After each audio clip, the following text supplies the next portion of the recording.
Eh? Maman, tu te maries?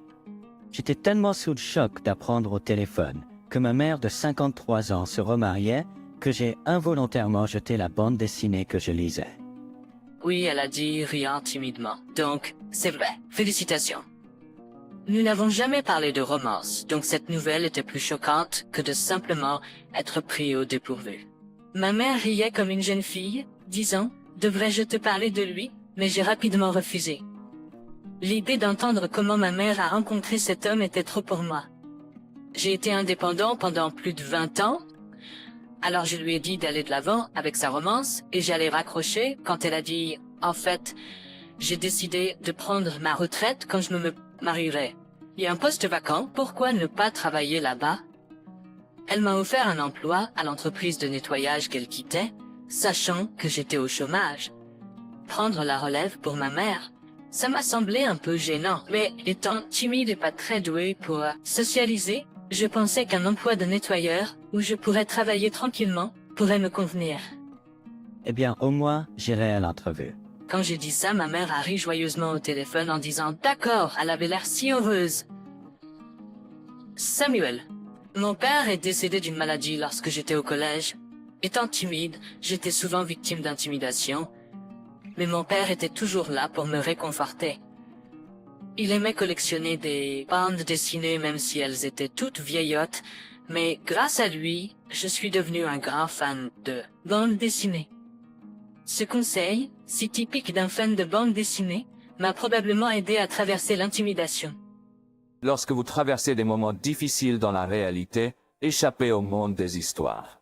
Alors, quand il est décédé, je ne savais pas comment faire face à la réalité.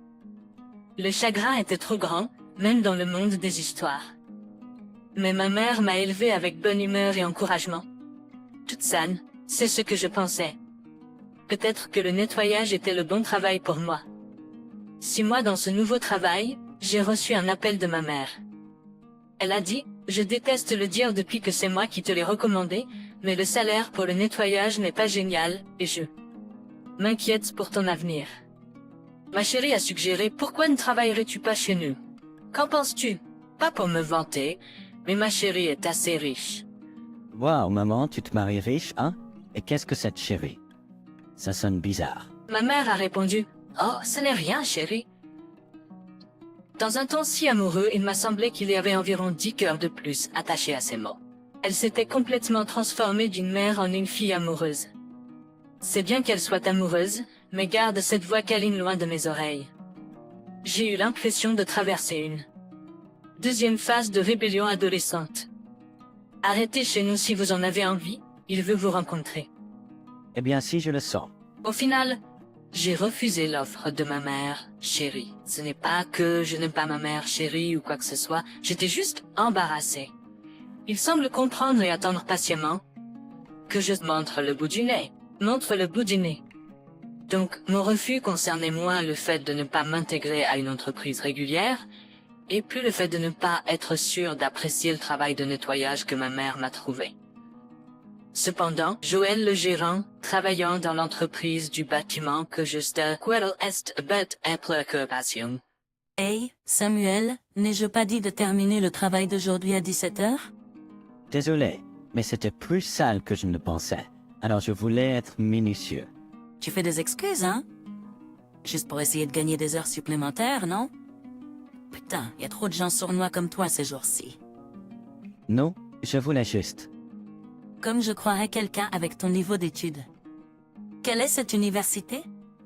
Ah, je n'ai jamais entendu parler. Joël ne semble pas m'apprécier, et me parle toujours de haut. Elle me méprise probablement pour être juste une femme de ménage. Peut-être qu'elle m'embête, quelqu'un en bas de l'échelle, pour se rassurer sur sa propre supériorité. Et c'est le pire genre de personne, se courbant et se léchant les bottes de ce qu'elle pense pouvoir lui être bénéfique. C'est parce que sa superficialité est si transparente que je ne l'aime pas. Mais j'aime être une femme de ménage. Je ne peux pas dire que je suis fière de l'être en public. Je me sens comme mon estime de moi est érodée peu à peu ici. Parfois, je pense que l'approche de Joe de la vie montée en tant que gérant est la voie du succès, et cela me frustre. Pourtant, je me sens obligée de critiquer ce que Joe fait devant moi maintenant. Récemment, il a été dégoûtant en flirtant avec une femme. Eh, tu es vraiment mignon, n'est-ce pas? Superbe silhouette, beaux yeux. Je suis coincée en écoutant la voix effrayante de Joël parler d'Emily, une femme qui visite occasionnellement ce bâtiment. Bien sûr, elle est frappante. Je comprends pourquoi Joël serait amoureuse. Mais il est clair qu'Emily n'est pas dans ses avances. Pourquoi n'irions-nous pas dîner un de ces soirs? C'est moi qui invite. Dîner, c'est pas? Emily laisse gentiment tomber, mais ce gérant sans scrupules ne se retire pas. Son regard et ses intentions sont clairement douteux. C'est la scène chaque fois qu'Emily vient. Emily, j'ai essayé de simplement ignorer ce qu'il a dit. Je ne voulais pas perdre mon emploi et inquiéter à nouveau ma mère. Mais cette fois, je pensais qu'il était allé trop loin. Alors j'ai lâché Joël. En fait, je voulais demander sur le nettoyage au 4e étage. Quoi? Tu es toujours là? Je ne veux pas vous interrompre, alors je pars. Bon, est-ce que vous discutez du travail? Je ne voudrais pas interrompre, alors je m'en vais. Attendez, Emily. Il semble qu'Emily soit une femme très perspicace. Elle a rapidement saisi mon assist et a quitté la scène rapidement. Autrement dit, elle voulait s'échapper des avances presque harcelantes de Joe le plus tôt possible. Ce que je souhaite que Joe réalise. Et, Sam, sans éducation, tu gâches les choses. Je ne te laisserai pas facilement. Par conséquent, j'ai fait face à une pression encore plus grande de la part de Joël. Puis un incident s'est produit. Un jour, j'ai malencontreusement essuyé l'eau à l'endroit où je devrais l'essuyer à sec. Alors que je m'efforçais de nettoyer l'eau, Joël a glissé là.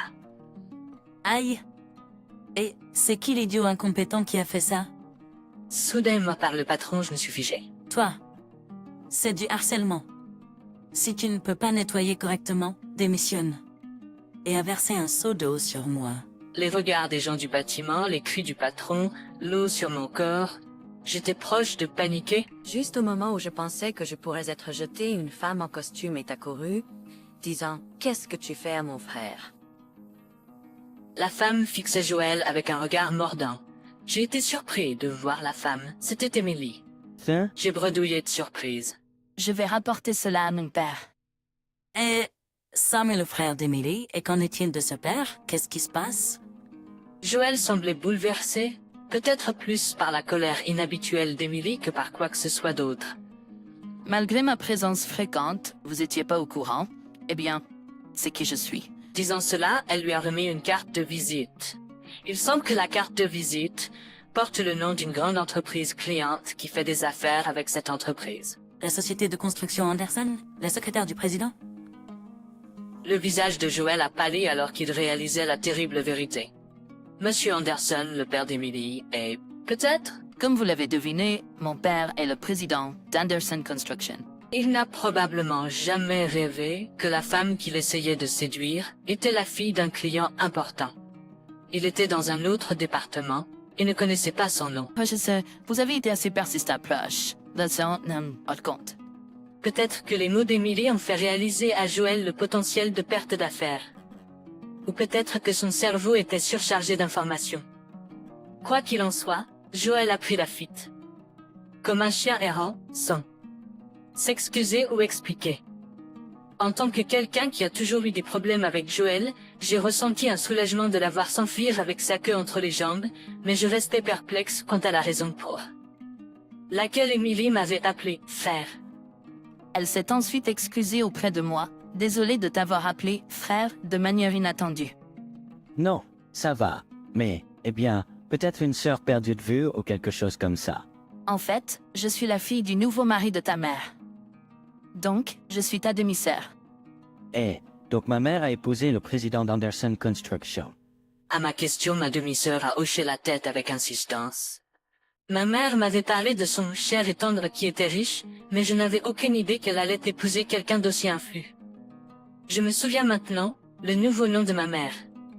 Mariée était Anderson. Je devrais probablement m'en être rendu compte plus tôt. Et puis j'ai dû entendre parler du roman de ma mère et de son cher, quelque chose que j'avais évité embarrassante adolescente. Apparemment, notre entreprise de nettoyage était responsable de Anderson Construction, et c'est ainsi que ma mère a rencontré le président.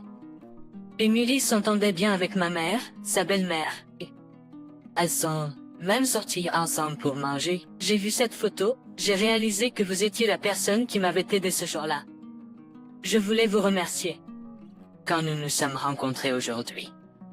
Son sourire innocent a réchauffé mon cœur. Le lendemain, j'ai été appelé par Jacques, PDG de l'entreprise dans le bâtiment que nous nettoyons. Samuel, je suis vraiment désolé. L'un de nos employés a dit des choses offensantes, et je n'ai pas remarqué. Je m'excuse. Le PDG Jacques s'excusait pour ce qui s'était passé la veille. Il avait entendu tout ce que mon beau-père, le président d'Anderson Construction, lui avait dit et avait été réprimandé. Il avait envisagé de mettre fin à la relation d'affaires, mais il ne voulait pas déranger les employés innocents. Il a donc expliqué que M. Anderson voulait que je décide du sort de Joël. Le PDG Jacques a dit « c'est bien » et m'a regardé avec un air entendu comme s'il disait « je comprends ». Je me suis rendu compte alors, avec le remariage de ma mère, j'étais devenu le fils de la société Anderson Construction Company, un titre important. Ne te plaît pas déranger l'important fils d'un client important. En quelques jours à peine, j'avais l'impression d'avoir gravi une position où je pouvais dicter les décisions de personnel dans cette entreprise. Grâce à la considération du PDG Jacques, j'avais Joël, mon ennemi, à ma merci. Joël a supplié, Samuel. Je suis vraiment désolé. S'il vous plaît, s'il vous plaît. Joël a plaidé. Ses actions étaient fluides et sans hésitation. Dès qu'elle a réalisé que j'étais le fils du PDG, c'est ainsi qu'elle m'a traité. Au début, je regardais Joël, abattu, et je pensais que c'était juste la dessert. Mais pour une raison quelconque, j'ai vu mes mois passer, qu'il ne pouvait rien faire quand il était harcelé, en elle. Mon père avait l'habitude de dire, se venger de quelqu'un de méchant ne rendra rien meilleur, mais rendre la gentillesse améliorera certainement les choses. Alors Samuel, sois une personne gentille comme ta mère. C'est ainsi que j'ai été élevé. Je ne souhaite pas le licenciement de Joël. Je veux juste qu'elle arrête de mépriser les autres. La valeur d'une personne n'est pas déterminée par l'éducation ou elle. Éducation. Pourtant, j'aime ma vie telle qu'elle est. La dernière partie ressemblait à quelque chose que je disais à moi-même, à une personne qui ne pouvait pas pleinement se vanter d'être un nettoyeur. C'est vrai, je n'ai rien fait pour avoir honte. C'était comme si je me disais cela autant que je disais à Joël. Mes mots semblaient toucher juste, et Joël s'est excusé auprès de moi à plusieurs reprises. Plus tard, j'ai rencontré ma mère, son nouveau mari, le PDG André et sa fille, Émilie. Émilie m'a demandé « Voudriez-vous dîner avec nous ?» Je veux parler avec mon frère. Comment puis-je refuser une telle demande avec ses yeux suppliants? Alors, j'ai fait ma première rencontre avec le PDG. Le PDG André m'a accueilli chaleureusement, tenant ma main avec une sincérité qui ne ressemblait pas à un étranger. J'ai ressenti une connexion instantanée, pensant que cet homme pouvait vraiment être de la famille. Il y avait des moments où je me sentais mal à l'aise à propos de ma mère, choisissant un homme riche. Mais son jugement doit être sain. Le PDG André m'a accueilli chaleureusement, tenant ma main avec une sincérité qui ne ressemblait pas à un étranger. Pendant le dîner, le PDG André m'a félicité pour avoir aidé Émilie et pour ma décision généreuse concernant Joël, disant qu'il était fier. Ces paroles sincères de louange m'ont donné confiance.